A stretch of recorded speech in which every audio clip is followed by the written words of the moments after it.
तो hello friends, welcome back to another new video. तो इस वीडियो में गाइस मैं बात करने वाला हूँ इंजीनियरिंग के फाइनल ईयर प्रोजेक्ट के बारे में। एंड कुछ स्टूडेंट्स के क्वेश्चन भी थे कि ओवरऑल फाइनल ईयर प्रोजेक्ट में क्या होता है एंड जब एक्सटर्नल आते हैं फाइनल ईयर प्रोजेक्ट देखने तो क्या क्वेश्चन वगैरह पूछते हैं। तो ये मैं आपको इस वीडियो में बताऊँगा। साथ ही मैं ये भी बताऊँगा कि क्या फाइनल ईयर प्रोजेक्ट में आपको फेल किया जा सकता है या फिर नहीं। तो वीडियो पूरा एंड तक देखते रहिए ताकि आपको सारी जो इन्फॉर्मेशन है वो मिल जाए। तो अभी गाइज हमारा इंजीनियरिंग का जो फाइनल ईयर प्रोजेक्ट का रिव्यू है वो हुआ है, जिसमें जो एक्सटर्नल वगैरह वो आए थे एंड उन्होंने हमें क्वेश्चन वगैरह भी पूछे।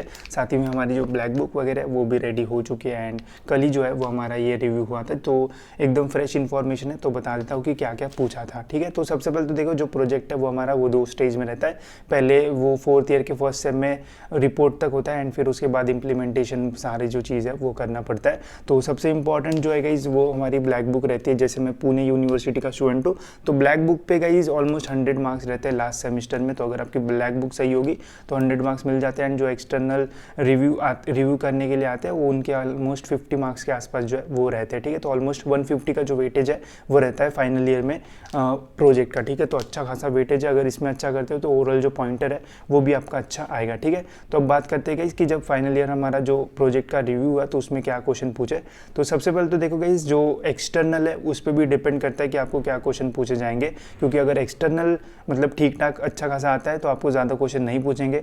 अगर एक्सटर्नल बहुत ज़्यादा एक्सपीरियंस है एंड जिस डोमेन में आपने प्रोजेक्ट किया है अगर उसी डोमेन का वो टीचर रहा तो फिर आपके जो है वो लग सकता है, आपको ज़्यादा क्वेश्चन जो है वो एक्सटर्नल पूछ सकता है। ठीक है, एंड जितना मुझे पता है कॉलेज लाइफ में बहुत सारे स्टूडेंट्स ऐसे होंगे जिन्होंने गिटहब से प्रोजेक्ट उठाया होगा, कुछ स्टूडेंट ऐसे होंगे जिन्होंने खुद ने प्रोजेक्ट बनाया होगा, कुछ स्टूडेंट ऐसे भी होंगे जिन्होंने डायरेक्ट मार्केट से जो है वो प्रोजेक्ट खरीदा होगा। ठीक है, अभी इसमें खरीदने वालों के भी नंबर ज़्यादा रहते हैं एंड गिटहब वाले के भी जो नंबर्स है वो ज़्यादा रहते हैं। तो इन स्टूडेंट्स को कुछ जो चीज़ है वो थोड़ी अच्छे से करना पड़ेगा, तभी जाके मतलब आपको जब आप रिव्यू दोगे तो आपको भी सेटिस्फैक्शन मिलेगा कि नहीं यार हमने भी आंसर्स जो है वो अच्छे से दिए प्रोजेक्ट से रिलेटेड। अब वो कौन सी चीज़ है वो मैं आपको बताता हूँ।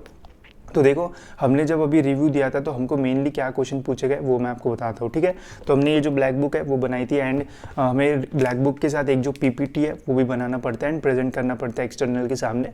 तो हमारा जो एक्सटर्नल था वो कुछ ज़्यादा ही एक्सपीरियंस था। ठीक है, उसने हमें सीधा सीधा बोल दिया कि देखो ये सारी जो चीज़ है वो मुझे पता है, 15 साल 20 साल से ये मैं यही कर रहा हूँ एंड मुझे जो पीपीटी में क्या है वो भी मुझे पता है। तो उसने पीपीटी लिया, जो हमारा आगे करने वाला जो बटन था क्लिक क्लिक क्लिक क्लिक करते करते पीपीटी बस ऑलमोस्ट 30 या 1 मिनट में जो है उसने देख लिया। ठीक है, एंड पीपीटी के ऊपर कोई भी क्वेश्चन नहीं पूछा।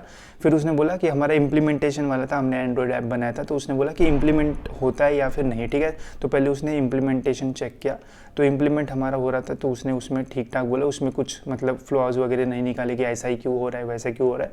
उसने बोल दिया ठीक है। ठीक है, फिर उसने मेन क्वेश्चन पूछा कि तुम्हारा कोड दिखाओ। ठीक है, तो अभी मैं कंप्यूटर साइंस बैकग्राउंड से, हमारी कंप्यूटर ब्रांच है तो हमारे इसमें कोड रहता है। अगर आपका मैकेनिकल होगा सिविल होगा तो उसमें आपको कुछ अलग रहेगा। ठीक है, तो अगर ये इलेक्ट्रिकल उसमें वायरिंग्स वो सारी चीज़ें होगी। ठीक है, तो हमारा कोड था। तो सबसे पहले तो उसने कोड देखा, उसे जितना समझ में आया उनको समझा, क्या पता क्या समझ में आया।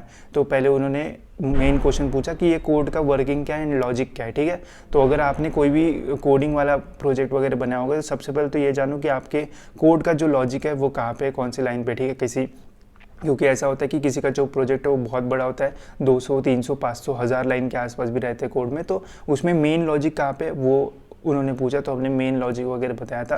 फिर उसके बाद उन्होंने पूछा कि तुमने जो डेटा सेट का यूज़ किया है वो कहाँ पे रिसाइड है, मतलब कहाँ पे वो फोल्डर वगैरह में, तो वो हमने दिखाया। एंड फिर सबसे इंपॉर्टेंट पूछा कि देखो कोई प्रोजेक्ट अगर आप करोगे तो उसमें एल्गोरिदम जो भी यूज़ होगा वो एल्गोरिदम जो यूज़ आपने किया है वो कहाँ पे एग्जैक्ट, मतलब वो एल्गोरिदम से रिलेटेड सारी जो चीज़ है वो कहाँ पे हो रही है कोड में, वो उन्होंने पूछा। ठीक है, तो ऐसे जो मेन टेक्निकल क्वेश्चन है वो ज़्यादा पूछेंगे आपको, मतलब ये नहीं पूछेंगे कि पीपीटी बनाने में आपका मोटिवेशन क्या था, ये प्रोजेक्ट बनाने में मोटिवेशन क्या था, या फिर कौन सी चीज़ें आपको लगी। तो ये बेसिक क्वेश्चन नहीं पूछेंगे, मेनली आपको जो टेक्निकल क्वेश्चन है वो पूछते हैं। एंड जितना भी मैंने कल देखा कि जितने भी स्टूडेंट्स का लिया जा रहा था एक्सटर्नल के थ्रू जो वाइवा प्रोजेक्ट के ऊपर, तो मेनली जो टेक्निकल क्वेश्चन है कोड से रिलेटेड वही पूछे गए थे। ठीक है, तो अगर आपने कहीं से लिया भी होगा प्रोजेक्ट या फिर गिटहब से निकाला होगा या फिर उसमें कुछ चेंजेस वगैरह किए होंगे तो ट्राई करो कोड पे जो है वो ज़्यादा फोकस करो। जितने भी आपके मेंबर्स रहेंगे सभी को जितना कोड आपको आता है उतना सभी मेंबर्स को भी आना चाहिए। नहीं तो अगर एक ही मेंबर ने अगर कोडिंग किया है बाकी मेंबर ने पूरा डॉक्यूमेंटेशन किया है तो इसमें फिर आपको जो है वो प्रॉब्लम हो सकता है। बिकॉज जो एक्सटर्नल होता है वो सभी ग्रुप मेंबर्स को जो है वो इंडिविजुअली जो है वो इवैल्यूएट करता है। जब हमने भी देखा कि मतलब जब उन्होंने मार्क्स दिए तो सभी जो भी कैंडिडेट्स थे हमारे ग्रुप मेंबर में सबको जो है वो अलग अलग मार्क्स दिए, ठीक है। तो अगर आपका कोई भी एक मेंबर होगा जो बस कोडिंग कर रहा है ना, आप सारे बाकी तीनों लोग या फिर दोनों लोग बस डॉक्यूमेंटेशन कर रहे हैं, तो आपका प्रोजेक्ट जो है वो टाइम पे कंप्लीट तो हो जाएगा, बट जो मार्क्स है वो ज़्यादा कोडिंग वाले को भी जो है वो मिल सकते हैं, बिकॉज उस टाइम पे टेक्निकल क्वेश्चन जो है वो आपको ज़्यादा पूछे जाएंगे। जब हमारा फर्स्ट रिव्यू होता है फोर्थ ईयर के फर्स्ट सेमेस्टर में, तो उस टाइम मोटिवेशन ये सारी चीज़ें पूछी जाती है, क्योंकि उस टाइम हमारी बस रिपोर्ट जो है वो बेसिक रिपोर्ट वो रेडी होती है, कोई भी इम्प्लीमेंटेशन रेडी नहीं होता है। बट जब फाइनल ईयर प्रोजेक्ट आता है तो उसमें जो है वो मेनली टेक्निकल से रिलेटेड सारे जो क्वेश्चन है वो पूछे जाते हैं। तो अगर आप सारा डॉक्यूमेंटेशन या फिर रिपोर्ट वगैरह का काम कर रहे हो एंड आपका कोई फेलो मेंबर पूरा कोडिंग कर रहा है, तो उससे ट्राई करो कि जितनी कोडिंग की इन्फॉर्मेशन उसे है उतनी सारी आपको भी मिल जाए, ताकि कोई भी अगर क्वेश्चन पूछे तो उसको अगर आ रहा है तो आपको भी आना चाहिए। बिकॉज एक्सटर्नल देखता है कि कौन ज़्यादा बोल रहा है एंड जो कम बोल रहा है उसे जनरली थोड़े टफ क्वेश्चन जो है वो पूछे जाते हैं। तो ये सारी जो चीज़ें उनके ऊपर ध्यान देना एंड मेनली कोड के ऊपर ध्यान देना, तो आपको बेसिकली मतलब आपका सारा जो चीज़ है वो सही से चला जाएगा। एंड इसमें काफ़ी सारे स्टूडेंट्स ये जनरली पूछते हैं कि क्या यार हमारा तो मतलब कुछ हुआ ही नहीं एंड कोड वगैरह भी मतलब ले लिया फिर ख़रीद लिया, तो क्या फेल वेल तो नहीं करेंगे। तो देखो बेसिकली फ़ेल करना थोड़ा मुश्किल है, मतलब फ़ेल तो नहीं करते। अगर आपकी रिपोर्ट रेडी है, ब्लैक बुक रेडी है, तो जनरली फ़ेल वगैरह नहीं किया जाता है, ठीक है। बट जब आप एक्सटर्नल के सामने जाते हो, अगर आपको कुछ पता ही नहीं है अपने प्रोजेक्ट के बारे में, तो फिर मतलब हो सकता है कि कुछ हो, क्योंकि अभी जैसे पिछले सेमेस्टर में हमने देखा था तो जिन्होंने भी मतलब प्रेजेंट किया था तो ऑलमोस्ट सभी पास हो गए थे। बट जो स्टूडेंट्स अब्सेंट थे ड्यूरिंग प्रोजेक्ट रिव्यू तो उनको डायरेक्ट जो है वो फेल कर दिया गया था, एंड जो रिजल्ट आता है उसमें भी जो है वो फेल लिखा गया था, ठीक है। तो अब्सेंट तो बिल्कुल मत रहना। एंड सेकेंड चीज़ कि जब भी आप प्रेजेंट करने जा रहे हो तो ट्राई करो कि बेसिक इन्फॉर्मेशन तो आपको अपने कोड के बारे में जो है वो रहे। जिन्होंने खुद से अपना प्रोजेक्ट किया उनको कोई प्रॉब्लम नहीं आएगा, बट जिन्होंने कहीं से बाय किया फिर गिटअप से डायरेक्ट उन्हें थोड़े बहुत जो प्रॉब्लम है वो हो सकते हैं। तो ट्राई करो जो कोड है उसे कॉपी करो, चैट जीपीटी पे डालो कि what is the use of this code. ऐसे करते करते सभी के जो नोट्स है वो बना दो, 1-2 दिन में आपको पूरा जो प्रोजेक्ट है वो समझ में आ जाएगा, बेसिक तो समझ में आ जाएगा। तो अगर वो 10 क्वेश्चन पूछता है उसमें से 4-5 भी क्वेश्चन आप दे देते हो तो आपको ऐसा कोई भी जो प्रॉब्लम है वो नहीं आएगा, ठीक है।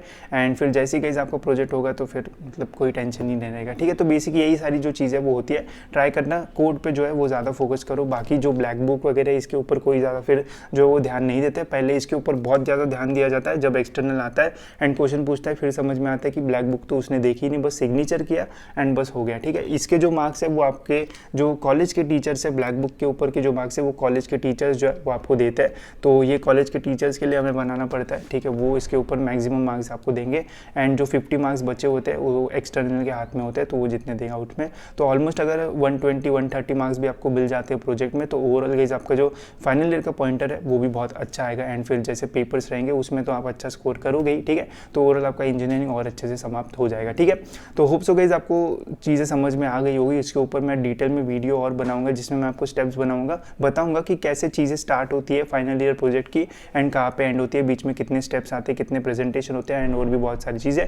वो वीडियो ज़रूर देखना, सेकेंड ईयर थर्ड ईयर वाले स्टूडेंट्स आपको बहुत ज़्यादा जो हेल्प है वो होगी, ठीक है। तो इस वीडियो में इतना ही। आपका फाइनल ईयर प्रोजेक्ट कैसे गया एंड आपने कहाँ से लिया ज़रूर कमेंट सेक्शन में बता देना। मैं भी काफ़ी इंटरेस्टेड रहता हूँ आपके कमेंट्स पढ़ने के लिए, ठीक है। तो मिलते गए नेक्स्ट वीडियो में। अभी बहुत ही जल्दी हमारे एग्जाम्स भी शुरू होने वाले हैं। अगर एग्जाम से रिलेटेड कुछ मुझे पता चलता है तो ज़रूर मैं आपको जो है वो अपडेट करूँगा। तो मिलते गए ऐसे और एक इन्फॉर्मेटिव वीडियो में।